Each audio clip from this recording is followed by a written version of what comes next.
ለዘመናት ዛሬ በድል ቆም በኩራት በዓለም መድረክ በአደባባይ ቢገጥመንም ፈታኝ ጉዳይ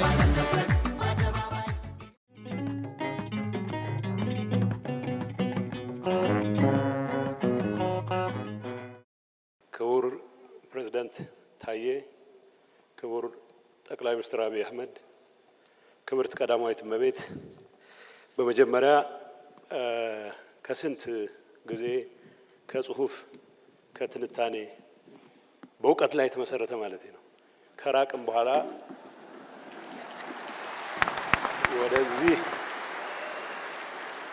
ወደዚህ መድረክ ታድሜ አስተያየት እንድሰጥ እድል ስለተፈቀደልኝ ማመስገን እፈልጋለሁ። እኔ ፍጹም ካቀረበችው የምጨምረው የምቀንሰው ነገር ኖሮ ሳይሆን መጽሐፉን ሳነብ እንደ አንድ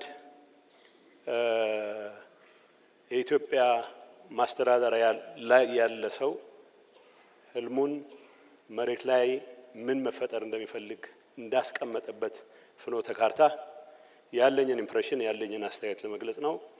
መደመር እንደ ሀገራዊ ሂሳብ ማቀፍ የሚል ነው የተሰጠኝ ጽሁፍ።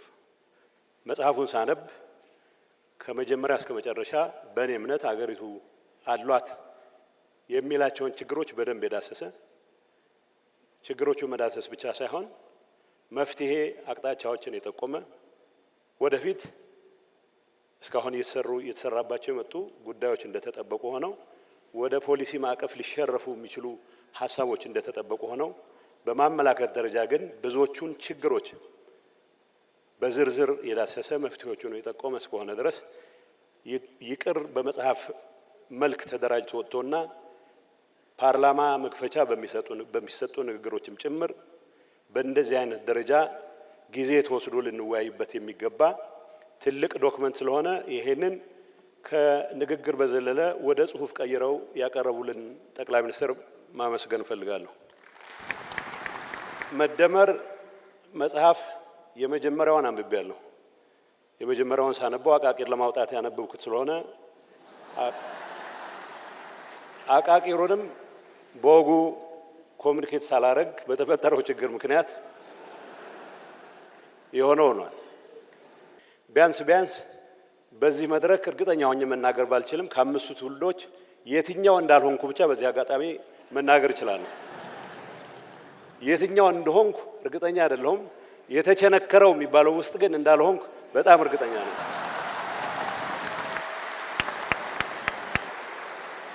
እዚህ መጽሐፍ ውስጥ ዋናው እኔ ትኩረት ላደርግበት የምፈልገው የሀገር ለውጥ በምናስብበት ሰዓት መሰረተ ልማት ዝርጋታ ኢንክሉዲንግ ተቋማት ግንባታ ቢሆኑ የሚወስዱት የራሳቸው ርዝመት አለ፣ የራሳቸው ጊዜ አለ። ዋናው ትኩረታችን መሆን ያለበት ያለፉት 100 ዓመታት 1000 ዓመታት ወቴቨር ቁጥር እንስተው ታሪካችንን ስንገመግም የሚገባንን ነገር ማግኘት ሳንችል ቀርተን አሁን ባለንበት ሁኔታ ውስጥ ያስገቡንን ነገሮች በትክክል መመርመርና ለነዚህ ብቃት ያለው መፍትሄ ለማስቀመጥ የሚያስችል የሐሳብ ሽርሽር ማድረግ መቻል ነው። ከዚህ አንፃር ዋናው ትኩረታችን አስተሳሰብ ላይ መሆን አለበት ብሎ ስለሚጀምር በላላይ መዋቅራችን ላይ የሚታዩ ችግሮችን መፈተሽ አለብን ብሎ ስለሚጀምር ፈለግንም አልፈለግንም በዝርዝር ጉዳዮች ተግባባንም አልተግባባንም ሀገራዊ ማዕቀፍ ሆኖ ሊያገለግል የሚችልበትን ዋነኛውን መሰረታዊ ቁም ነገር አሟልቷል የሚል እምነት አለኝ። የሀገራችን ችግር ያስተሳሰብ ችግር ነው። የማህበረሰብ ትብብር ላይ ተመስርተን የሀገር ቀጣይነት ለማረጋገጥ በሚደረግ ጥረት ውስጥ የላዕላይ መዋቅር ለውጥ ቅድሚያ እንስጠው የሚለው አይ ቲንክ ትልቅ መነሻ ነው የሚል እምነት አለኝ። በዚህ ጽሁፍ ውስጥ የራስን አቅም ስለመጠቀም፣ ሚዛን ስለመጠበቅ፣ ስላቃፊነት፣ መደፍጠጥን ስለማስወገድ፣ ጥቅል ፍረጃና ጽንፈኝነትን ስለማስወገድ የተነሱት ነጥቦች የሚጣል ነገር የላቸውም። በገበያና በመንግስት ሚና መሃል ያለውን ሚዛን ከመጠበቅ አንፃር የተነሱ ሀሳቦችም የዛን ያክል የሚያስኬዱ ናቸው። የምንከተለው አስተሳሰብ አዳፕቲቭም ለጊዜው ከእንግሊዝኛ አልወጣሁም መጨረሻም ሰጠው አስተያየት አለኝ ፍሌክሲብልም እንዲሆን ከማድረግ አንፃር የተጠቆመው ትክክለኛ ነገር ይመስለኛል። አንድ ሐሳብ ከመጣ ይምጣ ሀገራዊ ማዕቀፍ እንዲሆን ከተፈለገ አንደኛ የሀገሪቱን ችግሮች በውል መረዳት መቻል አለበት። ሁለተኛ የህብረተሰቡን መስተጋብር የኮንፍሊክት ዳይናሚኩን በትክክል መገንዘብ መቻል አለበት። በውልና በግል መብቶች መካከል ያለውን ባላንስ በትክክል ማሳየት መቻል አለበት።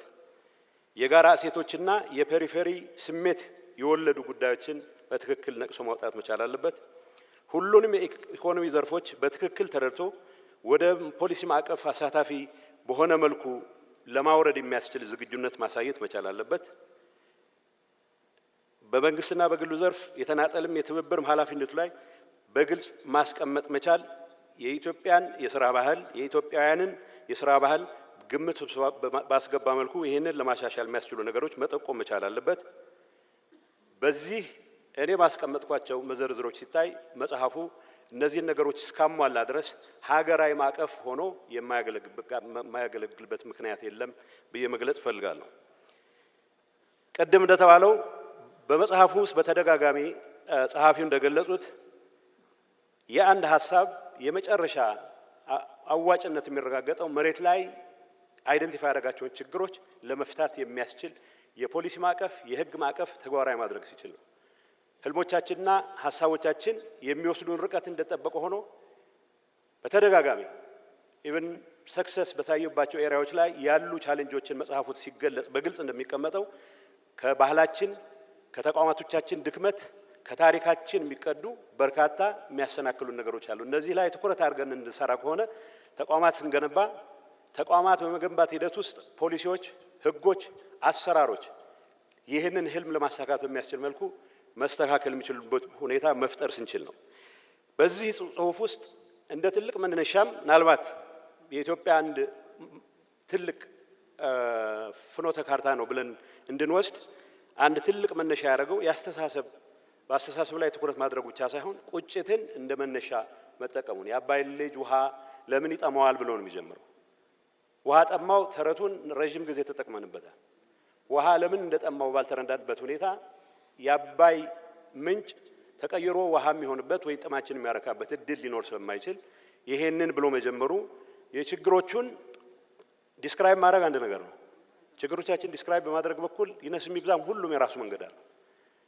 ችግሮቹን ዲስክራይብ አድርጎ መነሻቸው ምን እንደሆነ ተረድቶ ችግሩን ለመድገም በማያስችለን መልኩ መፍትሄ ለማምጣት የምናደርጋቸው ጥረቶች ምን ይመስላሉ የሚለው ነው ትክክለኛ አካሄድ የሚመስለኝ። ስለዚህ ቁጭትን እንደመነሻ ማድረጉ ከምን ነገር በላይ ግን በግልጽ ቋንቋ እንደተቀመጠው አፍርሶ የመስራትን አባዜ ያስወግደን ባለን አዎንታዊ ነገር ላይ ያከል የሌሉን ነገሮች የምንጨምርበት የሁሉንም አቅም የምንጠቀምበት አሰራር እንከተል የሚል በቦልድ ያስቀመጠ በመሆኑ ጥሩ መነሻ ሐሳብ ነው የሚል እምነት አለ። የመደመር መንግስት ባህሪያት ተብሎ የቀረቡ አንዳችንም ቢሆን ልንሞግታቸው የማንችሉ ጉዳዮች አሉ። ምናባዊ ከፍታ የማድረግ አቅማችን ማጠናከር፣ ተለማጭነት። እኔ መጀመሪያ ተለማማጭነት አንብቤው ነበረ። ግሎሳሪውን መፍቻ ቃላት መፍቻውን በደንብ ሳይ ነው ይሄን ነገር ተጠንቅቄ ማንበብ እንዳለብኝ ገባኝ።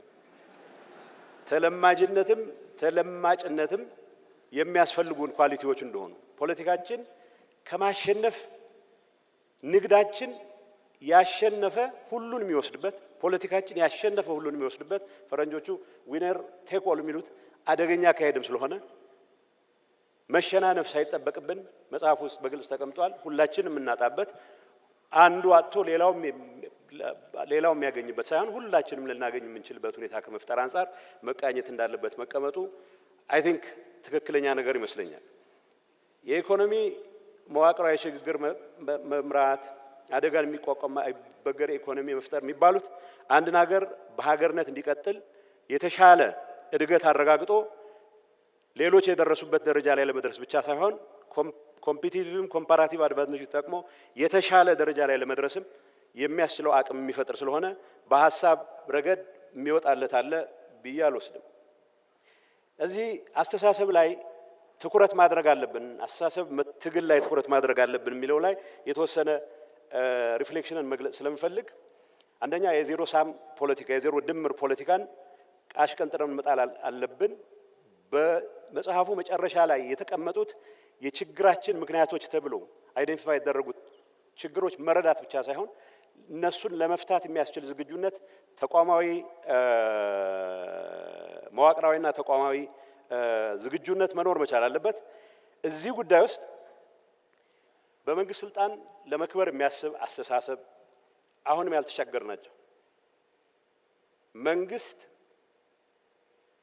የመሮጫ ሜዳውን አስተካክሎለት ብቻ ሳይሆን ሌሎች ሯጮቹን ይዞለት ማትረፍ የሚፈልግ ነጋዴ አስተሳሰብ፣ በተፈጥሮ ኪራይ ብቻ እሴት ሳይጨምር ለመኖር የሚያስብ አስተሳሰብ፣ በተደጋጋሚ መጽሐፍ ውስጥም እንደተገለጸው የህግ በላይነት ለማረጋገጥ ባለመቻላችን አሁንም መሬት በመቸብቸብ ላይ ብቻ ተመስርቶ የሀገር እድገትን ወደ ኋላ የሚመልስ አስተሳሰብ፣ ከምንም ነገር በላይ ግን ሁሉን ነገር እኔ ካልወሰድኩት እኔ ካላሸነፍኩ ሁሉም ነገር መቀመቅ የሚግባ የሚል አስተሳሰብ መታገል ዋና ማዕከሉ ማድረግ መቻል አለበት። ይሄን ትግል በስሜት ብቻ ልናደርገው አንችልም። የምናደርጋቸው እንቅስቃሴዎች እዚህ ጽሁፍ ላይ የቀረቡት አስተሳሰቦች በሙሉ ወደ ፖሊሲ ማዕቀፍ መቀየር፣ ከፖሊሲ ማዕቀፍ በዘለለ ወደ ዝርዝር ህጎች ወጥተው የሚያስሩን መሆን መቻል አለባቸው። የሚያስሩን ዜጋውን ብቻ ሳይሆን አስፈጻሚ የሚባለውን የህብረተሰብ ክፍል አስፈጻሚ የሚባለውን የበላይ ኃላፊ ጭምር የሚያስሩ መሆን መቻል አለባቸው። እዚህ ላይ ፖሊሶች ሲወጡ ህጎች ሲወጡ ህልሙ ጋር ጠብ የሌለን ፖሊሲው በዚህ ሂድ በዚያ ሂድ በሚል ጉዳዮች ላይ የተለያየ አስተሳሰቦች ያሉን ሰዎች መሟገት የምንችልበት እድል ሊፈጠር ይችላል። ይሄ ጽሁፍ ሀገራዊ ማዕቀፍ ይሆናል ማለት ኤቭሪ የሚወጣ ፖሊሲ ኤቭሪ የሚወጣ ህግ 100% ይሄንን ያንጸባርቃል ማለት አይደለም። በተቻለ መጠን በዚህ ጉዳይ ላይ ተገዢ እንሆናለን ያለ ሁሉ አካታች በሆነ ስሜት መጽሐፍ ውስጥ በተደጋጋሚ እንደሚገለጸው መንገድ ተወያይቶ ትልቅ ደረጃ ላይ አደርሶት አበልጽጎት የሀገር ማዕቀፍ የሚሆንበት ግን ደግሞ ተቸክሎ የሚቀር ሳይሆን እንደ ወቅቱ ሁኔታ እንደ ተጨባጭ ሁኔታው በየጊዜው ፍሌክሲብል በመሆን የህዝባችንን ጥያቄዎች መመለስ የሚያስችለን ስራ መስራት አለብን የሚል ነው ከመጽሐፉ ሪዲንግ የገባኝ። እዚህ ውስጥ ዝርዝር አድርጌ ብዙ ላወራበት አልችልም። ደካማ የስራ ባህል እንዳለን ብዙ ጊዜ ደፍረን አንናገርበት። ጠንካራ ሰራተኛ ነው በብዙ መልኩ። እኔም ካሁን በፊት እንደዚህ አይነት ጉዳዮች ላይ ኢንቮልቭ በማድረግበት ሰዓት የሌበር ፕሮዳክቲቪቲ ኢሹ ሲነሳ አንዳንድ ስታቲስቲክሶች ስናነብ እጅግ በጣም አላርሚንግ ነው። አስታውሳለሁ እኔ ቢያንስ ስራ አስፈጻሚ በነበርበት ዶክተር አብይም እኔም በነበርበት ሰዓት ቻይና የውጭ ዜጎች ሳይቀር በህዝባችን መካከል ያለውን የሌበር ፕሮዳክቲቪቲ ኤክስፕሎይት እያደረጉ እርስ በርሳችን እንድንጋጭ የሚያስችል አሰራር ጭምር የተከተሉበት ወቅት ነበር። ከዚህ አካባቢ የመጣ ሰው 150 ይከፈለው፣ ከዚህ አካባቢ የመጣ ሰው 70 ይከፈለው፣ ከዚህ አካባቢ የመጣ ሰው 60 ይከፈለው ለተመሳሳይ ስራ ሰዓት። ይሄንን ለማድረግ እነሱ ቀዳዳ ያገኙበት ምክንያት አጠቃላይ የስራ ባህላችንን ፈትሸን ያለብንን ችግር ለመፍታት የሚያስችል የረባ ስራ ሰርተን ስለማናቅ ነው። ቅድም በተባለ ልማታዊ መንግስት የሰራቸው ተአምር ነገሮች አሉ። ባይዘው አፍርሶ የመገንባት አባዜ ብሎ ጠቅላይ ሚኒስትሩ የሚያስቀምጠው ትክክለኛ ቁም ነገር ካለ እዚህ መጽሐፍ ውስጥ በግልጽ እንደተቀመጠው ከተሞች ስራ ላይ ሌሎች አካባቢዎች ላይ የተሰሩ አበረታች እንቅስቃሴዎች አሁን በደረስንበት ልክ በዛው መቀጠል አይችሉም። ምክንያቱም ተቋማቱ ያንን አድሬስ ማድረግ በሚያስችል ደረጃ ብቁ ስላልነበሩ ነው። የኢንቴንሽን ችግርም የነበረ አይመስለኝም። ስለዚህ በዋናነት ይሄን የስራ ባህል ይሄንን ደካማ የፖለቲካ አስተሳሰብ አድሬስ ካላደረግን በስተቀር ይሄ ህልም ሆኖ ብቻ የሚቀርበት እድል ዝግ ስላልሆነ ይሄንን ማዕከል አድርጎ መወያየቱ ጥሩ ይመስለኛል። ይሄ መጽሐፍ ዛሬ ስሜት የምንቀሰቀስበት ለመጽሐፉ ሰው እንዲያውቅና እንዲያነብ ለማድረግ የምንችልበት እንጂ ዝርዝር ጉዳዩ ላይ የምንወያይበት ስለሆነ ሌሎች መድረኮች ላይ በኑዋንስስ ላይ ተመስርተን የምንወያይ መስሎ ይታየኛል። እንደ ማሳያ ብዬ ሁለት ነጥቦች ብቻ ነው ማንሳት የፈለኩት። ይሄ አጠቃላይ ማዕቀፍ ይሄው ከሆነ በከተሞች ልማት ዙሪያ በዚህ ጉዳይ ላይ ያው እንግዲህ እኔ አም ቤተር ፕሌስድ ከተሞች መሀል ያለውን ለውጥ በተወሰነ መልኩ ለማየት ትንሽ ራቅ ብዬም ስለነበረ የተሻለ እድል አለኝ ብዬ አስባለሁ። መጽሐፉ ላይ በግልጽ እንደተቀመጠው የከተሞች እድገት ከተሞቻችን ሰፊ ገጠሮች ነው የነበሩት። እጅግ በጣም ሰፊ ገጠሮች ነው የነበሩት። እስካሁንም ብዙዎቹ ከተሞች ሰፋፊ ገጠሮች ናቸው እንጂ እዚህ ጋር የሚባል የከተማ ኳሊቲ የላቸው። መሰረተ ልማት የጎደላቸው ከዲጂታል ትራንስፎርማቲቭ ከሆነ ቴክኖሎጂ ጋር ብዙም ትውውቅ የሌላቸው የመልካም አስተዳደር ችግር በስፋት የሚታይባቸው ከግጭትና ከምን ያልተላቀቁ ነበሩ። ከተሞች መዘመናቸው ከተሜነት መስፋፋቱ ግድ ነው፣ የሚቀር ነገር አይደለም። ተፈጥሯዊ ስለሆነ የማይቀርልን ከሆነ ተዘጋጅተን አቅደን አስበንበት መግባት አለበት የሚል ነው ጽሁፉ። ከዚህ አንጻር አዲስ አበባን እንደማሳያ ተደርጎ የሚቀርበው ነገር ትክክለኛ ነው ብቻ ሳይሆን በእኔ እምነት አዲስ አበባ ውስጥ የማያቸውን ለውጦች አለማክበር፣ እንዲበረታቱ አለማድረግ ለእኔ ድንቁርና ነው የሚል እምነት አለኝ። አዲስ አበባ ውስጥ የምናያቸው ለውጦች አዲስ አበባ ብቻ እንዳይቀሩ ነው መጣር ያለብን፣ መስራት ያለብን። አዲስ አበባ ውስጥ የምናየው ተስፋ የሁሉም ኢትዮጵያዊ ተስፋ መሆን መቻሉን ነው ማረጋገጥ ያለብን። አዲስ አበባ የሚሰሩ ስራዎች መቀለም እንደሚሰሩ፣ ባህር ዳርም እንደሚሰሩ፣ ሐዋሳም እንደሚሰሩ፣ ድሬዳዋም እንደሚሰሩ፣ ጅግጅጋም እንደሚሰሩ ማረጋገጥ፣ ከዛ በታች ወርደው አንጭ ቆረረም ድረስ እንደሚሄዱ ማረጋገጥ ነው ስራችን መሆን መቻል ያለብን። ከተሞች እነኚህ ያየናቸውን ችግሮች ለመፍታት ደግሞ የተመቹ ናቸው። መሰረተ ልማት ለማስፋፋት ከተማ የተመቸ ነው። የመልካም አስተዳደር ለማረጋገጥ ከተማ የተመቸ ነው። በነገራችን ላይ ግጭትም ለማስወገድ ከተማ የተመቸ ነው። ሕግና ስርዓትን ለማክበር ከተማ የተመቸ ነው። ዲሞክራሲን ለማጠናከር ከተማ የተመቸ ነው። መቼስ የግራ ሊትሬቸር ሁሉም መቅረት አለበት አይባልም። አቶማይዝድ በሆነ መልኩ የሰፈረ ገበሬ ጸረ ዲሞክራሲን ያበረታታል። የሚያርሳትን አርሶ የሚቆላትን ቆልቶ የሚቀቅላትን ንፍሮ ቀቅሎ መኖር መቻሉ ብቻውን የሚያረጋጋው ገበሬ ለዲሞክራሲ ግንባታ ፈተና ነው የሚሆነው። መሰረተ ልማት ተሟልተለት ግዴታውንም እየተወጣ ጥያቄ የሚጠይቅ ዜጋ ለመፍጠር የሚያስችለው ሁኔታ የምትፈጥረው ከተሞች ሲስፋፉ ነው። ፈለግንም አልፈለግንም በግጭት ምክንያት በአንድ ወይም በሌላ ምክንያት ከተሞች መስፋፋታቸው አይቀርም። ከተሞች የሚስፋፉ ከሆነ በቅድ መሆን አለበት ብቻ ሳይሆን በመስፋፋታቸው ገጠሮችን የሚያስፈራሩ ሳይሆኑ ገጠሮችን ተስፋ አሰንቀው በናፍቆት የሚጠብቋቸው መሆን መቻል አለባቸው። ይህንን ለማድረግ የሚያስችል አቅደን መንቀሳቀስ አለብን ተብሎ በተደጋጋሚ የተጻፈው ነገር ትክክል ነው የሚል እምነት አለኝ። እንደተባለው ሽፍትነት በከተማ አያምርም።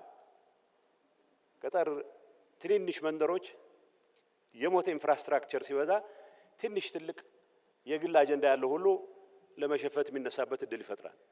ፖለቲካ አጀንዳ ኑሮት በሰላም ለመፍታት የሚፈልግ ኃይል በሩ ክፍት መሆን መቻል አለበት። ግን የህዝብን ኑሮ እያመሰቃቀሉ በሽፍትነት ለመቀጠል የሚደረግ እንቅስቃሴን የከተሞች መስፋፋት አትሊስት ከተሞቻችን በታሪክም ቢሆን ምሽጎች ሆነው የጀመሩትና ብዙዎቹ ምሽግ የሽፍትነት ምሽግ እንዳይሆኑ የሚያስችል ስራ ለመስራትም ስለሚያግዝ ከዚህ አንጻር እንደማሳያ የቀረበችው አዲስ አበባም ተገቢ ነው። ማለት አልጋ ባልጋ ነው ሁሉም ማለት አይደለም። ስቲል የሚታዩ በርካታ ችግሮች አሉ። ለ130 ዓመት የተጠራቀመ ችግር በአንድ አዳር አይፈታም። ግን ደግሞ ፍጥነት ብሎ መጽሐፉ የሚያስቀምጠው ነገር ፈለግንም አልፈለግንም እዚህ ጉዳይ ውስጥ አስገብተን የምናየው ሆኖ መቻል አለበት። በተለመደው ፔስ የኢትዮጵያን ችግር መፍታት አይቻልም። በተለመደው ፔስ እኔ አንዳንዴ አያለው መንገድ ላይ ኤምባሲ ሲሄድ ከ3 ቀን በፊት የሄድኩበት መንገድ ተዘግቶ ይጠብቀኛል። ሌላ መንገድ ይከፈታል። በአራተኛው ቀን ስመለስ መንገዱ ያልቃል። ሶያ ፍጥነት እኔ ወደ ዝርዝሩ እንዴት ተፈጸመ ወደሚል አልገባም። እሱ ኢንቬንቶሪ ሲደረግ ይታያል። በአንድ ነገር እርግጠኛ መሆን ይቻላል። እልህ አለ። the fierce urgency of now ይለዋል ፍራንክሊን ዴላኖ ሩዝቬልት። በጣም የምራችን ቸኩለን ፈጥነን መስራት ካልቻልን ይሄ ነገር የረባ ደረጃ ላይ ልናደርሰው አንችልም የሚለው ነገር መውሰድ ተገቢ ነው። እንዳልኩት መጽሐፍ ውስጥ በግልጽ ተቀምጧል። በከተሞች አጠቃቀም በከተማ መሬት አጠቃቀም ዙሪያ አሁንም የሚገጥሙ ብዙ ችግሮች አሉ። የህግ የበላይነትን የማረጋገጥ ፈተና፣ ሁሉንም ዝርዝር ጉዳዮች ያስቀመጠ ስለሆነ የመንግስት ስልጣን ተይዞ ለመክበር የሚደረግ ሩጫ እነዚህን ሁሉ ከባህል ትግላችን ጋር አያይዘን አድረስ ማድረግ እስከቻለን ድረስ እዚህ ውስጥ የምናያቸው ነገሮች ወደ ሌሎች አካባቢዎች የማይስፋፉት ምክንያት የለም። ከተሞች ሲገነቡ ፋንክሽናሊቲ ብቻውን አንድ ነገር ሆኖ ውበታቸውም አንድ ትልቅ ነገር ነው። ስለ ውበትም ይወራል። ጆን ኪትስ የሚባል አይሪሽ ገጣሚ a thing of beauty is a joy forever ይላል። እኔ መቼስ ሞት አልመኝም ለራሴ። ቆሻሻ ቤት ውስጥ ከመሞት ንጹህ ቤት ውስጥ በሞት እመርጣለሁ። ሽንት ቤት የሌለው ቤት ውስጥ ከምኖር አሜኒቲስ ያሉት ቤት ውስጥ ብኖር እመርጣለሁ። ይሄ እያንዳንዱ ዜጋ ፍላጎት አይደለም ብሎ የሚያስብ ሰው ካለ ከኋላ ቀርነት አተርፋለሁ የሚል ሰው ብቻ ነው። ከድህነት አተርፋለሁ የሚል ሰው ብቻ ነው። መሬት አጥሮ ይዞ እድሜ ልኩን ለረባ ነገር ሳይሆን መሬት ስፔኩሌት በማድረግ ምንም ቫልዩ ሳይጨምር ተጨማሪ ሀብት ለመፍጠር የሚንቀሳቀስ ነጋዴ ወይ ሌላ ባለ ሀብት እስካለ ድረስ ይሄን ነገር መፍታት አይቻልም። ስለ ውበት ሳወራ አንድ ነገር ማስታወሰው ግራጁዌት ስኩል ልማር ሄጄ አሜሪካን ሀገር ትንሿ ኤርፖርት ነበረች የድሮዋ። እሷ በጣም ውብ ኤርፖርት ነው።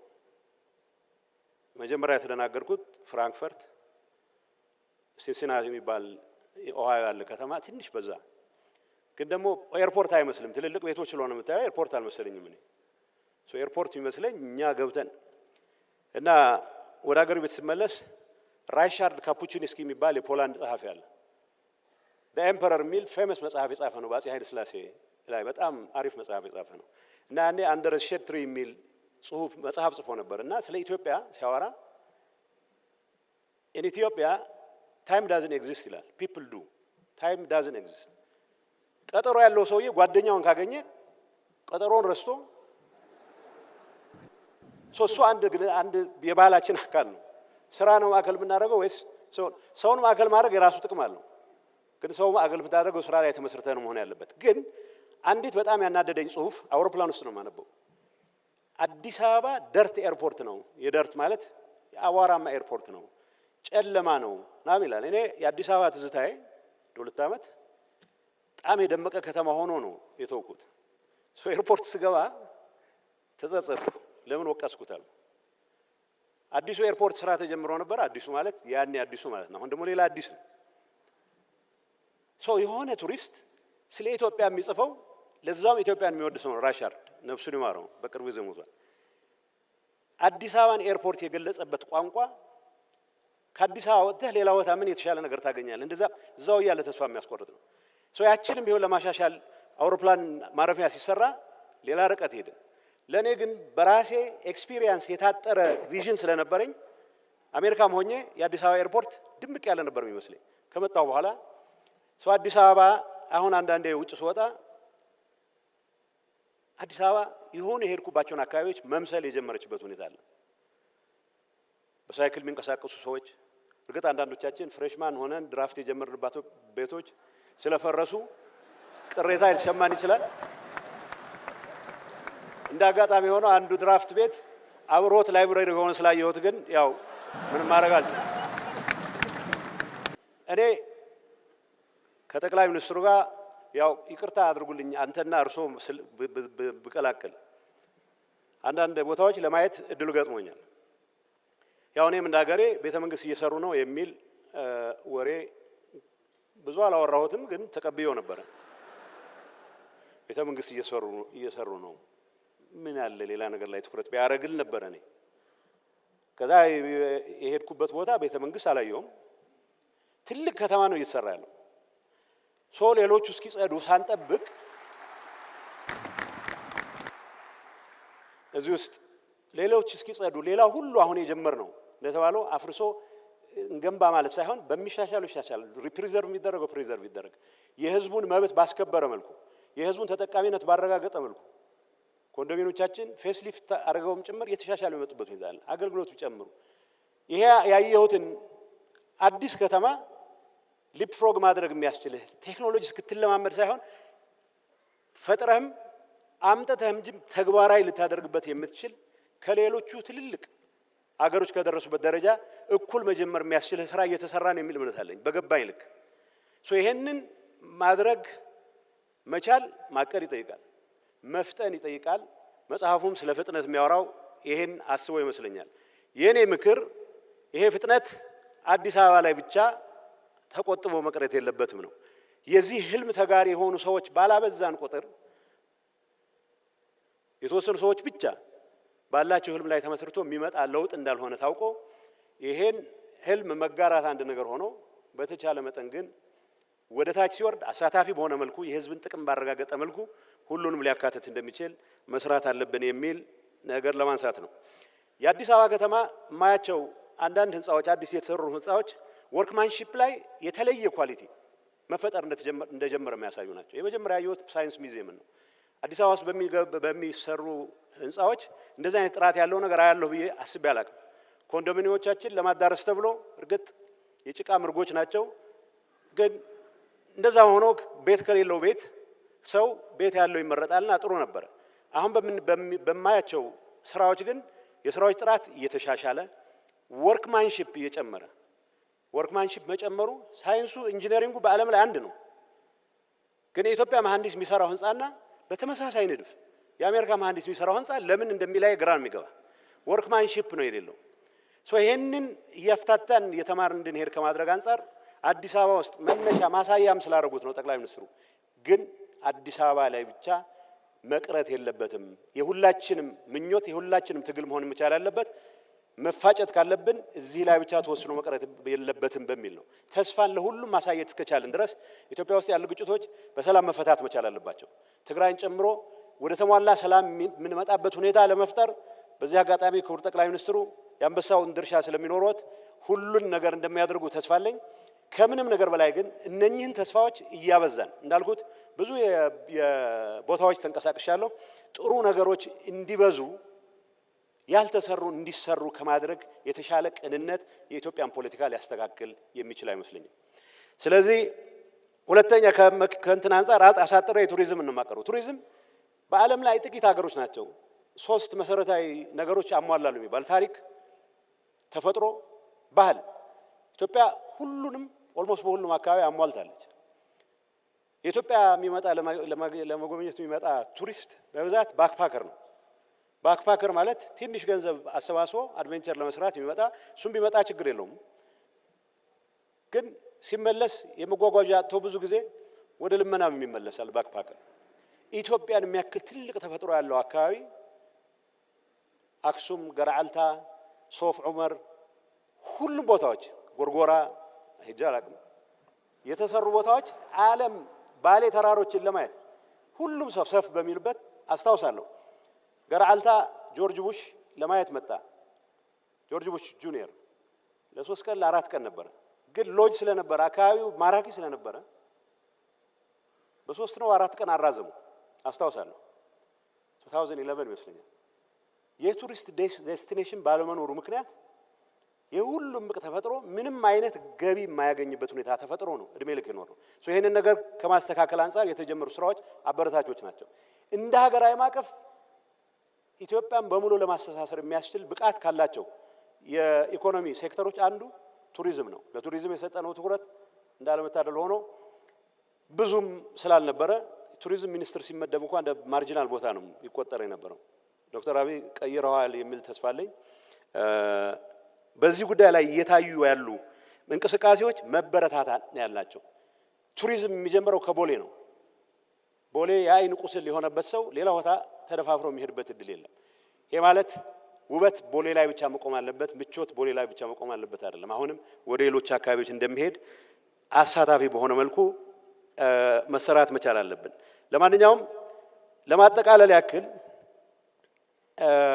ሰላም እኔ ያነበብኩት መጽሐፍ አንዳንድ የጎደሉት ያልኳቸው አሁን ያገኘሁት መጽሐፍ ላይ ተካተቱ ስላየሁ እዛ ላይ አልገባም። ማለት ማጠናከር የሚችሉ ብዙም ከባድ ነገሮች አይደሉም። ሰላማችንን በፖለቲካ ዙሪያ የሚታዩት ችግሮች ብዙ መተንተን ያልፈለኩት በደንብ ተገልጸዋል። መሬት ላይ ስናወርዳቸው ሁላችንም በዛ ደረጃ ኮሚትመንት ኖሮን እስከሰራናቸው ድረስ ችግሩ ልንፈታው እንችላለን። የምንለውና የምናስበው የተለያየ በሆነ ቁጥር ዞሮ ዞሮ ወደ ኋላ መመለሳችን ስለማይቀር በዚህም ረገድ ክቡር ጠቅላይ ሚኒስትር ሲሪየስ አሳይመንት መሆኑ ተወስዶ ሌሎች መድረኮችም ላይ ወደ ፖሊሲም ወደ አሰራርም በሚቀየርበት ሰዓት ሁሉንም ያሳተፈ የሚሆንበትን ነገር ከመስራት አንፃር ብዙ መሰራት አለበት የሚል እምነት አለኝ። መጨረሻ ግን የዚህ መጽሐፍ ትልቁ ትርጉሙ አንደኛ መጻፉ ነው። ብዙ ጊዜ ማውራት ነው የለመድነውና እንኳን ተጻፈ። ቅድም እንዳልኳችሁ የመጀመሪያ መደመርን አሁን መልሼ ማየት ይኖርብኛል። ጠቅላይ ሚኒስትር ነግረው ነበር። አንብቤ አስመሬ እኔ ወጣሁት ወደ በረሃ። ሶ ዓላማው ያሰራናል ወይ የሚል ሳይሆን እንዴት መወርወር እንዳለብን የሚያሳይ ነበር። አሁን ይሄ መወርወር መጽሐፍ በሆነ ይሁን መጽሐፍ አይወረወርም፣ አይቃጠልም። እንኳን ችግሮች ማፕ አድርጎ መፍትሄዎች የጠቆመ መጽሐፍ ሰው የመጀመሪያው የዚህ ነገር መጻፉ ነው። አቃቂር የማውጣት አባዜ ላለውም ሰው ተጠቅልሎ መጥቶለታል በርከት ያለ አቃቂር ለማውጣት።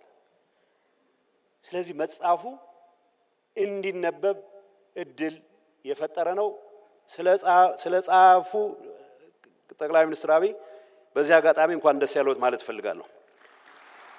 ሁለተኛ በ40 ዓመት እድሜው ግለ ታሪክ ጽፎ አገር አስተምራለሁ እያለ ብዙ መጽሐፍ የሚሸጥበት አገር ውስጥ ነው ያለነው። ስለዚህ ጠቅላይ ሚኒስትር እንኳን ግለ ታሪክን አልጻፉ እንኳን ሌላ ነገር ጻፉ። አንብቡኝ ብሎ የቀረበ መጽሐፍ ነው እንዳልኩት፣ ግለ ታሪክም አይደለም። በዛ ላይ ግን ሀገር እየመራ ያለ ሰው ካለው ጊዜ ወስዶ የጻፈው ነው። ፍኖተ ካርታ ነው። ዴስቲኔሽናችን እዚህ እንዲሆን ፈልጋለሁ የሚልበት ነው። ዴስቲኔሽኑ ላይ ይነስም ይዛም ልዩነት ሊኖረን አይችልም። አካሄዱ ስህተት ነው የማለት ድፍረት ካለኝ መጽሐፉን አንብቤ መወገት አለብኝ። አካሄዱ ስህተት ነው የሚል ሰው ካለ መጽሐፉን አንብቦ መወገት መቻል አለበት። መጽሐፍ ስለተጻፈ ብቻ ከሩቁ የማለቱ አባዜ ከሩቁ ሂድልን የማለቱ አባዜ በመጽሐፉ ውስጥ የተገለጠው